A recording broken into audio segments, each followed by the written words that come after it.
Nākamajā veselības veicināšanas jeb labsajūtas festivālā Jelgavā visskaļāk sevi piesaka zumbas dejotāji, kas arī pulcē viskuplāko interesentu skaitu, bet vislielāko pārsteigumu rada kokos iesietie šūpuļtīkli, kuros grozās, karājās un kājas cilā dažādu vecumu cilvēki. Tā esot antigravitācija jeb gaisa joga, kuras galvenais uzdevums ir nostiprināt muskultūru un mazināt stresu. Tas samazina spriedzi cilvēkos, samazina bailes. Bērni, piemēram, kad jāgāž ar galvu atpakaļ, ir bērni, kuri uzreiz saspringst, un ir bērni, kuri to dara viegli. Un tie kuri cilvēki saspringst, kuriem ir kaut kāda bagāža, aizmugures situācijas, lūk, ar antigravitātes palīdzību spēj sakārtot šīs situācijas dzīvē.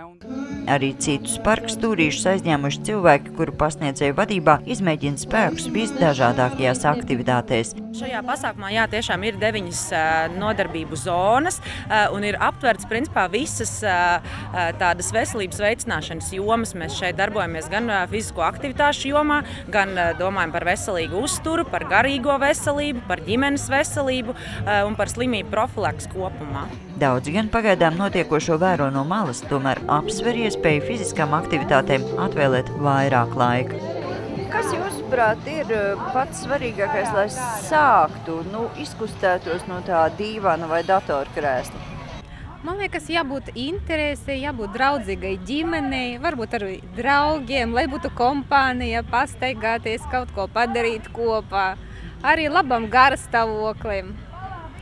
Jau no 2013. gada Jelgava ir viena no Nacionālā veselīgo pašvaldību tīkla dalībniecēm, bet festivāls ir viena no šogad uzsāktā Eiropas finansētā veselības veicināšanas projekta sadaļām. Projekta laikā bez maksas sporta aktivitātes jelgavniekiem notiks 13 reizes nedēļā, bet labsajūtas festivāls visticamāk kļūšot par jaunu tradīciju.